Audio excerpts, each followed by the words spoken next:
Hello, everyone. Welcome to T1D Stories, where we have conversations with people who break through the challenges of living with type 1 diabetes to achieve whatever they want in life, both big and small. My name is Adrian Gonzalez, and I'm part of the Greater New England chapter of Breakthrough T1D. And my guest today is BJ Garceau, an MMA fighter from Bangor, Maine. Yes, you heard that right. BJ is a mixed martial arts fighter, which means she gets in a cage with opponents and they punch, kick, joke, and take each other down, all for fun. So, in other words, BJ is proof yet again that having type 1 diabetes doesn't stop you from pursuing your dreams and your goals.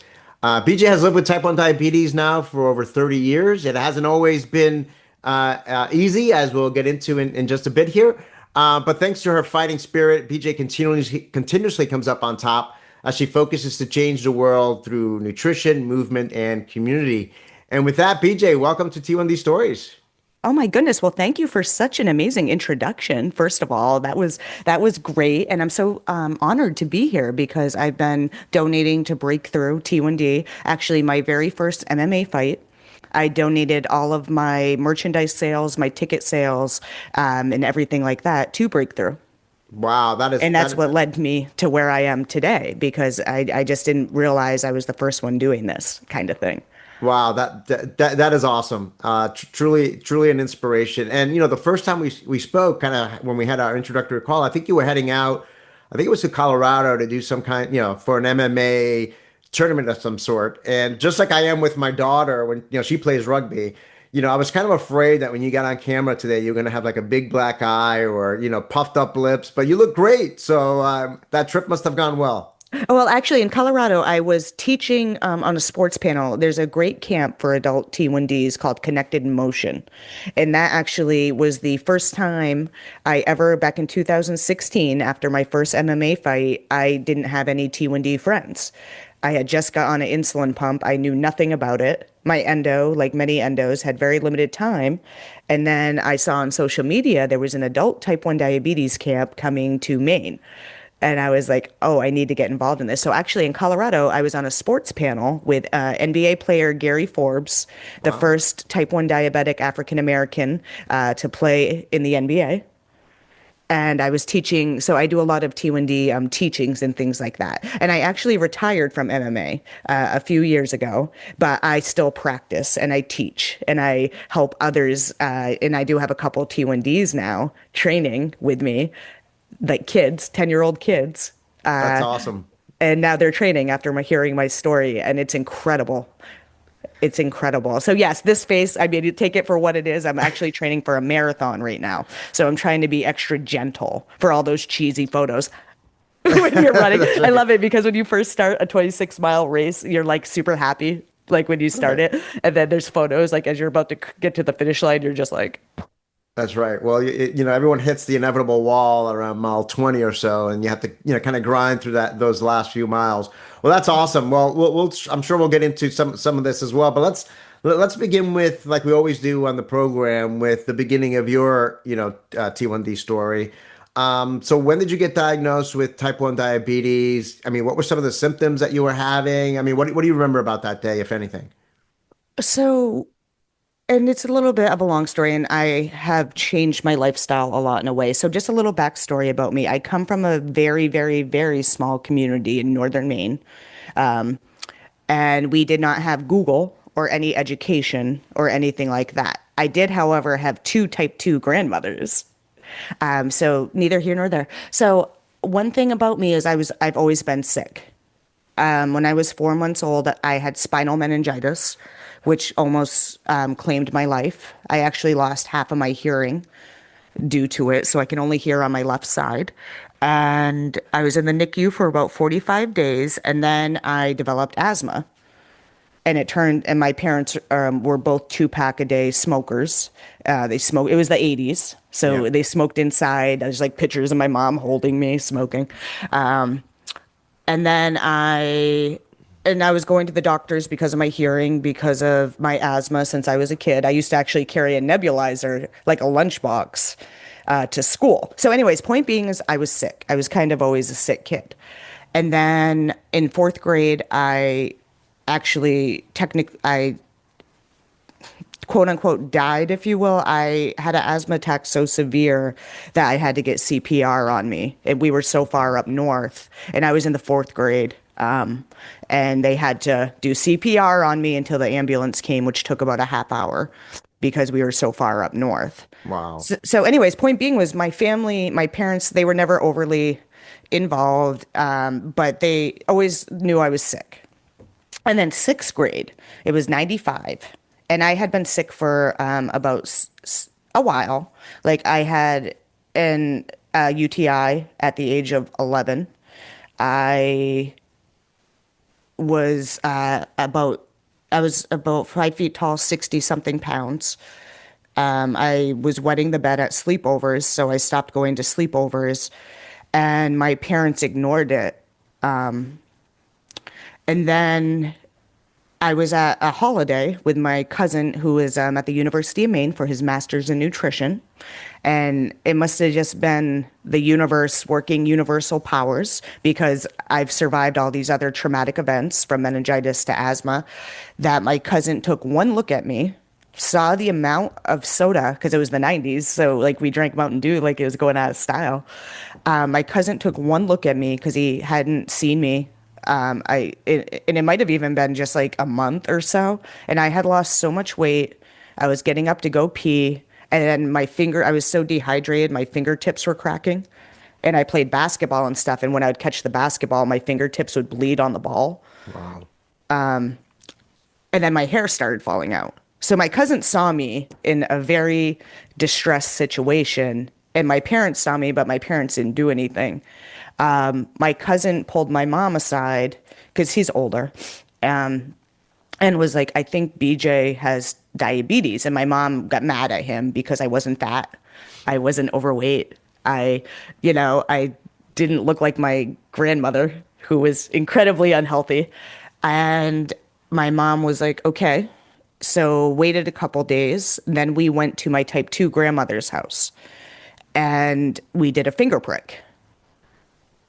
And after the finger prick, meters, when they can't read glucose levels that high, they just like wave at you and stuff like that. So my mom then was like, oh my God, got in the car and yelled at me for eating too much sugar, brought me to Burger King, where I had my last meal before taking insulin, because my mom didn't even take me to the hospital that day. Wow. She took me to Burger King. I got a Dr. Pepper. I got a fried chicken sandwich because they were delicious. Some fries because I was still hungry. Like with T1D, that's one of the things. Right. Excessive thirst, constant urination. So I had all these signs, open wounds, and my mom called my asthma specialist out of all the people to call because I had to see her so much because my asthma was so bad due to their smoking. They did a test on me, and I just remember I had baby powder on my feet because I was so dehydrated. My toes were cracking too. So when I would walk, there would be blood spots on the carpet. And I remember they did a blood test and told me I needed to stay there. Then they had to admit me to the hospital in the pediatric unit right there. And I asked if I was 12, so I was in sixth grade. I had just finished middle school basketball. It was the week before softball tryouts because I've always loved sports.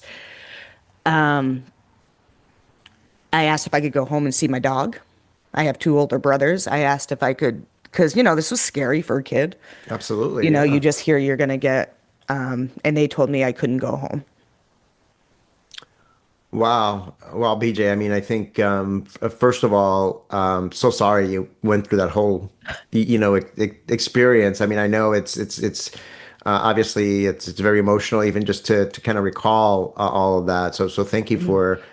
for sharing that. I mean, I think it's scary enough to be a kid in general. It's scary enough to be a kid to Especially middle get school. in middle Damn. school, which is a tough, that 8, 11, 12 years old is a tough time just in general for any kid. And Yeah. then you layer on top of that getting a diagnosis like this. And then unfortunately, from what you said, kind of you didn't really have that support system from your parents and others to kind of, help you, in that moment when you needed it most.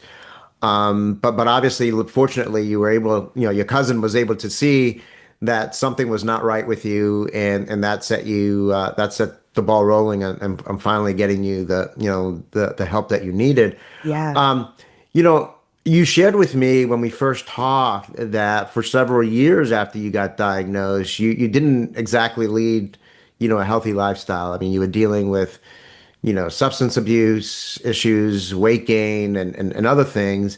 I mean, what was the turning point for you? I mean, what led you to kind of change course and choose a healthier, more, let's just say, productive, path? So there were two big things, actually three big things. Like I said, I obviously had a very interesting relationship with my family. They aren't exactly, they, s- yeah, I haven't spoken to them in years, but neither here nor there, as I like to say. What led for me was actually I met my wife, which is weird. She was the first person that actually went to a T1D appointment with me as an adult, and I still wasn't taking care of myself. And I have, I'm not aware of my sugar lows because as a teen and as a young 20-year-old, I was drinking, I was partying, and I was not monitoring my glucose. I was taking pork insulin, and then it moved on to NPH, and then I had Lantus, and then Novolog. Neither here, and then I was just like, okay. So I met my wife. She was my barista at a coffee shop. Uh, and she actually was someone who started to believe in me. It was weird. Like she actually would notice my behaviors. Weird that someone would actually believe in you. Yeah, yeah, because I didn't have, I mean, I've had coaches and stuff, and I have really great friends, but like I was about 45 pounds heavier than I am today, partying a lot. She would go out with me at times, but she was just such a cool person that I was like, I think I want to stick around a little bit longer. Like she was someone who I didn't feel I needed to be under the influence of, and I could be myself, including my T1D self, because I always grew up very ashamed of my diabetes and my sexuality and things like that, because my family is very one way. They think type 2, you can control this, like da da da. I met my wife, and then, oh, sorry about that. I got dogs. Didn't hear the dogs, so they're fine. Yeah. Anyways, met my wife. And then actually, so me and my wife were dating for about 8 months. And I was walking home from work because I lived right down the road. And it was one of those things where her apartment, we had started dating, and I was like, hey, I'm gonna go walk home. I was working at the hospital, and I was working at the hospital, and I was like, I'm gonna walk home. And I actually got held up by gunpoint walking home from work Wow. to see my wife. And I was smoking a cigarette because I used to smoke cigarettes too, even though I had asthma. Like I just had an inhaler on me. And for the first time in my life, and I was watching The Walking Dead, the zombie apocalypse, and like 90% of the world right now, they think they will survive like fighting a bear. And I thought I too, because I watched Jean-Claude Van Damme movies, and I've watched like these movies where average Joes become superheroes, like when they're in a dangerous situation. But I did the exact opposite. I stood there and I went like this, and I couldn't even utter a word as this individual. It was actually a less fortunate soul protecting their campground, if you will, because I went through the woods on it was a shortcut to get to my wife's apartment. And I remember I had my flashlight. I heard, again, I'm a country girl, so I thought it was a raccoon. I heard some crackling, took my flashlight on my phone, and I was on manual daily injections. I went like this, saw a pair of boots, went up, and a guy was holding like a hunting rifle at me. Wow.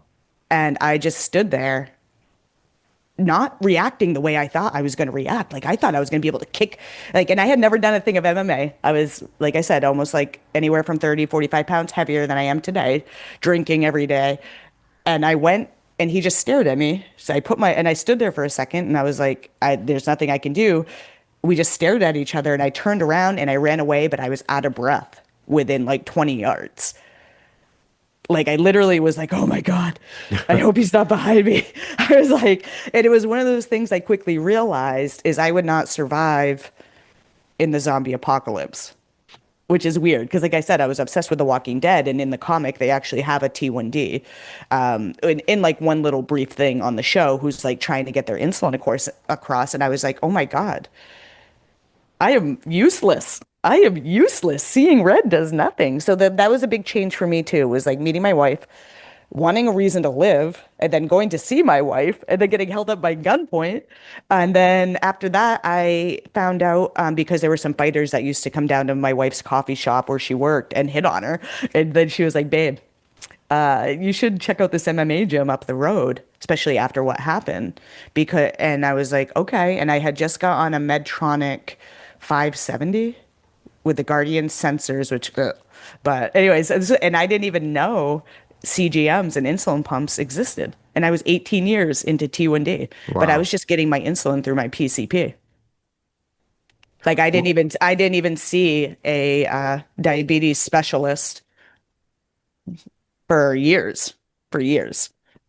Wow. I mean, I think, just listening to all this, your life has been, it's almost like, the saying, life is stranger than fiction sometimes, right? And, all of these events that have happened to you, and I think for you to keep moving forward is certainly a testament to to your strength and your willingness to kind of take on different challenges. So, it sounds like in many ways, your wife, who wasn't your wife back then, but meeting her was, a turning point, obviously, for you. Someone that believed in you, someone that cared about you, loved you, and then someone that pointed you in the direction of MMA ultimately that turned out to be, something that you found the passion in, and I assume, a circle of friends and supporters and coaches and all that that also, believed in you and served as a community, for you. Because I think that's, in the past episodes that we've talked about, which sounds as is really what you lacked for those years. You really lacked a community, a support community around you to help you through because I mean life is difficult enough without health challenges, but then you add on the health challenges, and if you don't have a strong partner or a strong family or a friend or whatever to lean on or help you when times get tough, because we all know that again times get tough with particularly with type 1 diabetes. So it sounds like again your wife and the MMA community provided that community for you, and And now my obviously MMA coach, I just want to throw that yeah. because I know he listens to these too, is he's the one who actually pulled me aside and was like, "Do you have any interest in fight?" I never wanted to be an MMA fighter. I just wanted to survive the apocalypse. I told him that the second day I joined the gym You because want to I be like started Jean-Claude Van Damme in case yeah, you I walk wanted through to the learn woods how to do again. these things. And then I went in the gym and like I said, I was heavier and we started this. He didn't know I was going to be the first T1D female MMA fighter to enter an octagon. I didn't know it. And we had been fought in three different weight classes because we were so careful with the weight cuts. But it was my wife being held up by gunpoint and Coach Young, Chris Young from Young's MMA. That's great. Yeah. That's wonderful. And again, breaking barriers here, being the first female T1D in the sport, again serves as a source of inspiration and a role model, which leads me to my next question. I mean, being a role model for others living with T1D, especially kind of young people, is very important to you today. So I guess the simple question is, why is this a priority for you? Inspiring young people. Inspiring young people, being a role model now, Yeah. despite everything you've gone through. Well, it's one of those things like, and I've actually been called the I word, an influencer, when I don't like, just like I never meant to be an MMA fighter. I honestly do a lot of these things out of spite because, like, I know my mom will see me on TV while she's up in the country smoking her cigarettes, drinking her coffee brandy, and things like that. And I know they'll read about me in the news, and it's weird. It's like, I'm like, oh, I just want to prove people wrong. Like at this point, and why it's so important to me is because I started drinking when I was 14 years old, like black, and I don't mean like wine cool. I mean like blackout drunk at pit parties, like, Wow. and all through high school, at least once or twice a month, I was blackout drunk because I didn't have family support. My family never pulled me aside. I don't want kids to turn to substances to handle because diabetes is depressing. We need to understand that. Like, and Now, it's do one you of think the those. diabetes? I mean, I mean, I think I'm going to guess that the diabetes was a contributing factor in leading you to drink and substance abuse and all that. I mean, Absolutely. was that kind of like, just, hey, I don't want to deal with this, right? I mean, Absolutely. yeah, Absolutely. And I grew up in a household too where being in a same-sex relationship was very frowned upon. Also, my wife is a beautiful black woman. My family does not believe in interracial relationships. And for me, it was one of those things. And as a young lady growing up, like I had a high school girlfriend, but we never told anybody. I mean, I'm sure people knew, but I wanted to hold her hand in high school and I wanted to be honest about my diabetes, but I got made fun of at home for being fat by my brothers for having diabetes, like, and it was one of those things where, and sorry for my nose running, I just get emotional talking about these things, that it's important for me to try to just share my story and inspire others. Can you hear me okay? Can you hear my yeah, dog? yeah, yep. Okay. Um, I want to inspire others because I don't want them to have to turn to substances, alcohol, things like that, because those are just getaways. They are even worse for your mental health. So for me, with why it's important, I never meant to be an inspiration. I just like sharing my stories because on social media and things like that, we see a lot of influencers who are just like taking selfies, like bragging, and they're not talking about real issues with T1D. And as someone who grew up with this disease for so long, because I was ashamed of it, I was ashamed of T1D because of all the bad things my mother would say about the T type 2s. So by me sharing my story, by hanging out with kids, getting them involved with sports, and also MMA led me to sobriety. You can't work out and be an athlete when you're hungover or withdrawing or, trying to get your fix. Like you can't be a functioning person when you're under the influence. You know what I mean? Oh, yeah. So for me to just kind of shed light and one thing I've learned from talking to the parents of these T1D kids, they don't have a lot of self-confidence. Here they are beeping in class. Here they are with these robotic gadgets on them, which, as T1Ds, we're used to it. But when like literally people give me like, will look at it and be like, so these kids feel like they're outcasts. Plus, there's a lot of stigma. Like, I was taking a walk for a breakthrough event in Portland Sunday, and one of the moms was like, I'm so thankful for Maine pea pods because her 11-year-old has so much more self-confidence after they got to spend a week with other T1Ds. This little girl has so much self-confidence, she actually got on stage with Brett Michaels.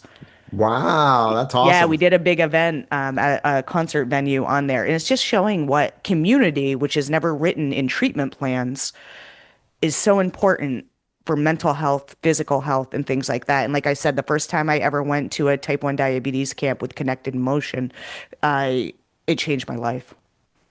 Yeah, my daughter, who is 25 now, and she was diagnosed, at 11. The first time she went to a Breakthrough T1D event, which was the rides that we do as a family, I think it was now a couple of years ago, 2 or 3 years ago, was when she went for the first time to volunteer, and she walked away, feeling so inspired and invigorated because you know, she said this is the first time that, at least half the people in the room were like my people. Like like they all, knew exactly what I go through every day. And we spoke the same language. And I know what my daughter often says, she might be at a Starbucks or anywhere, and she'll see, my daughter wears the Omnipod pump. Yeah. And if she sees someone's with the Omnipod on, they might make eye contact or whatever. It's like, okay, we know Yeah. each other, because there's that connection. But again, I Yeah. think, being able to, I think it again further underscores the importance of having that community, that support system and everything else. So now you've been living with, T1D for over 30 years, Yep.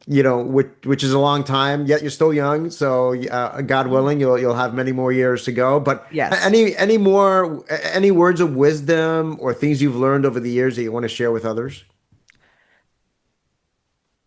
Take it day by day.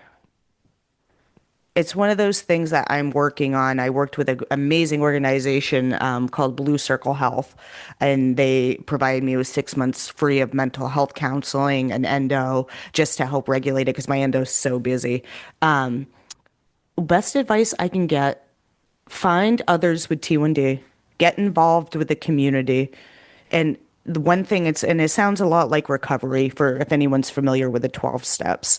We have to take it day by day. Like if we had a high today, let's just work through that high. We can't change it right now. Don't stress about losing like a toe in 20 years, which by the way, side information, for the first time, I believe, in history, in 2025, we saw the least complications for type 1 diabetics with the That's medical phenomenal. advancements that we've gotten for complication treatments, as well as pumps and CGMs and things like that. So, my best advice would be take it day by day. Don't rely strictly on your endo. Your endo went to college, and if they may not have T1D, they are busy, but reach out to your community. You can also contact your reps, your insulin pump reps. You can contact Dexcom reps and get involved even if it's online. The best thing I've ever done in 30 years of this career as a T1D, I've had a lot of lows, I've had a lot of highs. The one thing that's always been there for me is the community. Yeah, that's a great advice. I mean, I think a couple of things that you said that resonated with me. One is, don't go on this journey alone, right? So community, reach out to others, not only your endo, but that there's many other resources there for you. Mhm. And secondly, take it day by day. And I think, one of the other guests we had in the program talked about, not striving for perfection, right? You can become, particularly with technology today, where you almost have like real-time visibility on your device in terms of where your blood sugar is. You can drive yourself crazy thinking, "Oh my gosh, I'm going too high. Oh my gosh, I'm going too low." And the reality is you can't fully control it, and you're gonna have good days. You're gonna have bad days, and you take each day as for what it is, and you do the best you can. Again, leaning on that support group on those days that are particularly hard for you to know you're not alone, and know that you're going to get through it, nonetheless. Well, Mhm. BJ, I mean, I think we could probably talk for hours here, Yeah. and I want to thank you again for sharing your story. But maybe as a way to wrap up, again, like we always do in the program, looking ahead toward a future that all of us, can't wait for, and that is a world without type 1 diabetes. What would a world without T1D mean to you? What would a world without type 1 diabetes look like for me or for the world? What would it mean to you? Oh, what would it mean A to me? Oh my world, a gosh. world if there was like if we woke up tomorrow and a cure was found and says, you know what, within a year there won't be any more T1D in the world. What would that mean to you? Freedom, F money, which it just sucks because, and I'm fortunate. I work 7 days a week. I have two jobs to afford my lifestyle and my medicine. I just, and I talk to so many T1Ds, like the amount of money we would have. Like the money I could use for a vacation, the money I could use for a new tattoo, like a new pair of running shoes, and I know I have it good. I know what it was like for me when I was living as that kid out in this silly town. It was literally called Greenbush. So freedom. Oh my God. Can you imagine I just can't, it seems unrealistic, but I would like to make it a reality by doing things like running this marathon. So for me, it would just be freedom, health, mental health. Yeah. And finances. We'd have so much money. Yeah, no, I think that's great. I think, yeah, and I'm glad you brought up the mental health piece as well because it is, and I think it's kind of been a subtext in everything we've talked about here. But we tend to focus when it comes to type 1 diabetes a lot on the physical aspect of it, right? Going low, going high, kind of the physical complications that may develop long term. But it does take a heavy toll on mental health as well because it's So something much. that I remember reading a book, and I forget what the book is early on when my daughter was diagnosed because I was trying to learn as much as I could about the disease. And the quote was someone referred to type 1 diabetes as a colicky baby that never stops crying. Like you can't you can't go a day without ignoring it, right? It's Yeah. always there, right? You leave the Yep. house, you have to take your supplies with you. Some days you're not gonna feel well. And the list goes on and Yeah, on, you right? can't even So go for a walk with your dogs without making sure you have your settings right. Your glucose is like I literally had insulin on board. And my dogs are like, "Let's go for a walk," and I'm like, "Shoot." I have like 3 units of insulin on board. I have a smoothie I need to drink. It's like right. we just can't go. Right, right. You've got Everything those is planned. constraints. Yep. So anyway, so great. Let's hope that that future is sooner rather than later. And for you, for my daughter, and everybody else living Yes. with type 1 diabetes. So again, BJ, thank you again for taking the time to be with us and for sharing your story. I know it's not always easy sharing, particularly those early days, but I appreciate you sharing, what you went through with us. I mean, you've certainly proved everyone wrong who said that you couldn't be successful with type 1 diabetes, and I'm confident you'll continue to do so. Serving as a role model for others living with T1D, and showing that they too can break through the challenges and achieve whatever Oh, they set the their next minds to. generation of T1Ds, they're badass. You need to look out. These kids I work with, oh my gosh, we got everything from scientists. They're going to find a cure. We're just Let's going to raise the money in the meantime. I have so much faith in these in the T1D kiddos, man. I They're going do to be great. too. They're amazing humans. They're going to show the world what's up. That I agree, and obviously having role models like you will help them along the way as well. So again, thank you, and for those of you watching, if you enjoyed this episode, please share with your friends and family. And if you're living the breakthrough with type 1 diabetes and want to share your story, feel free to contact me, and maybe you could be our next guest on T1D Stories. Again, thank you for watching. Thank you.